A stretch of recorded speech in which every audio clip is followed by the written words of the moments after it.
바른 길로 가는 신앙의 시간으로 여러분을 초대합니다. 우리가 신앙생활을 하면서 경험할 수 있는 기쁨과 감격과 또한 소망이 때로는 시간이 지나가면서 점점 희미해지고 예수님에 대한 확신과 믿음이 사라질 때가 종종 있습니다. 그러한 의심과 그러한 믿음의 연약함이 때로는 우리로 하여금 우리의 신앙의 길을 포기하게 만들고 새로운 길을 스스로 개척하려고 합니다. 이것은 우리가 믿는 예수 그리스도에 대한 확신이 점점 사라지고 있기 때문에 그렇습니다. 저는 이 시간 예수 그리스도의 사역에 대한 그 확신을 다시 한번 점검해 보려고 합니다. 예수님께서 이 땅에 오셔서 우리를 위한 구원의 역사를 감당해 주셨습니다. 자, 그 구원의 역사 속에 우리가 분명히 기억해야 할 것은 예수님께서 가지셨던 세 가지 직분입니다. 예수님은 세 가지 직분을 가지고 계십니다.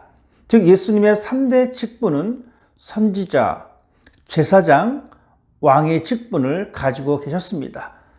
먼저 선지자입니다. 여러분, 선지자란 하나님의 말씀의 대리자입니다. 하나님의 말씀의 사사로서 하나님의 말씀을 백성들에게 선포하고 그 뜻을 해석해서 백성들로 하여금 하나님의 선하신 뜻을 알게 하는 것, 이것이 바로 선지자의 직무입니다. 즉 예수님은 이 선지자의 직무를 이 땅에서 보여주셨습니다. 자, 그렇다면 예수님께서 선지자였다라고 하는 사실을 어떻게 증거해 주고 있느냐? 그것은 구약 말씀을 통하여 또한 신약 말씀을 통하여 우리들에게 알려주고 있습니다. 동일하게 예수님이 선지자이심을 우리에게 말씀해 주고 있고, 또한 예수님 자신도 스스로를 가리켜 선지자다라고 말씀해 주셨습니다. 또한 이스라엘 백성들은 그들의 입술을 통하여 예수님이 선지자 되심을 증거하고 있는 것을 우리가 보게 되어집니다. 자, 선지자란 하나님과 그분의 뜻을 전달해 주는 계시자 역할을 하십니다. 자, 그렇다면 하나님의 말씀을 전파하신 그리스도는 어떤 내용의 말씀이 선포되었는가? 예수님께서 오셔서 이 땅에 선포하신 내용은 하나님의 나라입니다. 예수님께서 공생애를 시작하시면서 외치셨던 시작 부분이 바로 그렇게 시작됩니다. 회개하라, 하나님 나라가 가까이 왔느니라. 예수님께서 전파하신 이 내용은 하나님의 나라이며 하나님 나라 백성의 삶의 모습을 우리들에게 선포해 주고 계십니다. 즉 선지자로서 하나님의 뜻을 우리에게 증거해 주고 있는데, 그것은 바로 이 땅에 펼쳐질 하나님의 나라와 이 땅에 삶을 살아가는 그리스도인들이 하나님 나라에 합당한 삶을 살아야 될 것을 우리에게 말씀해 주고 있습니다. 이 하나님 나라의 완성은 마지막 때에 예수께서 재림하시고 마지막 날에 예수께서 이 땅을 심판하시는 모습으로 완성될 수가 있습니다.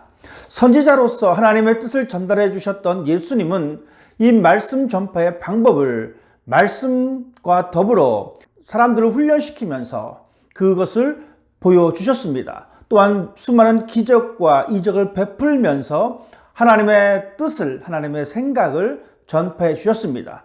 또한 그의 삶의 인격을 통하여 예수님은 선지자의 사명을 온전히 감당하셨습니다. 참 감사한 것은 예수님을 통하여 말씀이 육신이 되어 이 땅에 오셨다라는 사실입니다. 즉 언어를 뛰어넘어 성육신하신 예수님, 죽음과 부활 승천의 것을 몸소 보여줌으로 말미암아 하나님의 뜻을 전달해주는 이 선지자의 사명을 감당하셨습니다.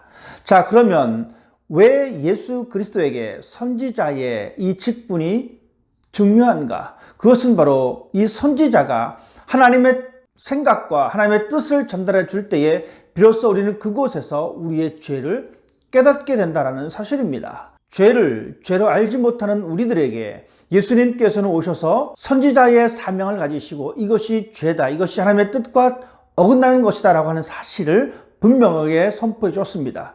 그렇기 때문에 우리는 선지자적 직분을 가지고 오신 예수 그리스도로 말미암아 우리의 죄를 깨닫게 되어집니다. 또한 하나님의 말씀을 전달하는 전달자로서 우리는 하나님의 말씀을 듣게 되어지고 그 말씀을 깨닫게 되어집니다. 선지자는 하나님의 말씀을 백성들에게 선포하고 그들을 가르치는 것이었습니다. 우리는 이러한 예수님께서 이 땅에 오셔서 전달하신 하나님의 뜻, 하나님의 나라에 대한 말씀을 들음으로 말미암아 하나님의 선하신 뜻을 우리가 발견할 수가 있게 되는 것입니다.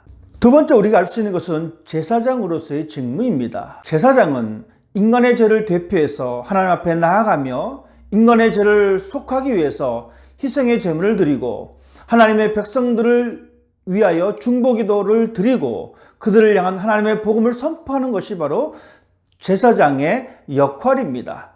이 제사장의 역할은 중보입니다. 첫 번째는 화목제를 드리는 것이고 두 번째는 하나님과 사람 사이에 중보 역할을 감당하는 것입니다. 제사장은 인간의 대표자가 되기 위해서 인간들 중에서 선택하여야 합니다. 또한 제사장은 하나님이 선택하시고 지명하십니다. 제사장은 또한 하나님과 관련된 일을 감당하는 것입니다. 여러분, 예수님은 제사장의 성격을 가지셨습니다. 그래서 그분이 인간을 대표해서 인간의 구속 제물이 되신 것입니다. 예수님께서는 친히 희생 제물이 되어 주셨습니다. 이 희생 제물의 궁극적인 목적은 하나님과의 인간과의 화목입니다. 우리는 이 유월절 어린 양을 통해서 예수 그리스도의 온전한 모습을 볼 수가 있습니다. 유월절 어린 양이야말로 이스라엘의 생명을 보존하는, 구원시키는 유일한 수단이었음을 우리가 보면서 예수님께서야말로 이렇게 우리의 온전한 희생 제물이 되어 주셨다는 사실을 우리는 기억해야 합니다. 성경은 예수께서 우리의 영원한 대제사장이 되신다라고 말씀해 주고 있습니다. 이 말씀은 오직 예수 그리스도가 유일한 속죄자이심을 말씀하고 있는 겁니다. 인간은 죄가 있기 때문에 온전할 수가 없습니다. 하지만 유일하신 예수 그리스도가, 참 인간이신 예수 그리스도가 우리의 대제사장이 되어 주심으로 말미암아 유일한 속죄자가 되어 주십니다. 대제사장의 사역은 바로 성령을 보내주심이십니다. 이것이 바로 제사장의 역할입니다. 백성들을 보호하고 백성들을 하나님 앞께로 인도해냈던 제사장의 그 사명을 예수님께서 감당해 주셨습니다. 부패와 유혹으로부터 분리시키는 그 역할을 제사장이신 예수 그리스도께서 완전하게 감당해 주셨습니다. 이것이 바로 예수님께서 우리에게 보여주신 제사장의 직무의 역할입니다. 자, 그렇다면 왜 예수님이 우리의 제사장의 직분을 감당하셨는가? 그것은 바로 하나님과 우리 사이에 죄악으로 말미암아 멀어진 그 간격을 좁힐 수 있는 유일한 존재가 바로 예수 그리스도이십니다. 하나님과 인간 사이에 완전한 화해의 수행자가 예수 그리스도이십니다. 즉 예수님은 제사장으로서 우리의 희생 제물이 되어 주심으로 말미암아 구원자로서의 역할을 온전히 감당해 주셨습니다. 그렇기 때문에 우리들은 예수님의 직무 가운데에 이 제사장의 직무, 즉 구원의 속죄의 도구로서의 역할을 우리가 반드시 기억해야 합니다. 마지막 한 가지는 왕입니다. 예수님은 우리의 왕으로서 오셨습니다. 이 왕이 가지고 있는 이 권위는 영적인 권위입니다. 하나님을 아버지라고 고백하고 있는 모든 자들의 마음과 생활의 통치자가 되어 주십니다. 우리가 예수 그리스도를 왕으로 고백한다는 것은 하나님을 믿는 자녀임을 나타내는 증거이기도 합니다. 또한 예수님은 우주적인 왕권을 가지고 이 땅에 오셨습니다. 성경은 말씀해 주기를 모든 만물이 다 그리스도 발 앞에 있다라고 말씀해 주고 있습니다. 즉 예수님은 모든 인류의 왕이 되어 주십니다. 그러므로 인하여 교회와 그의 백성들을 구원해 주시고 우리를 다스려 주십니다.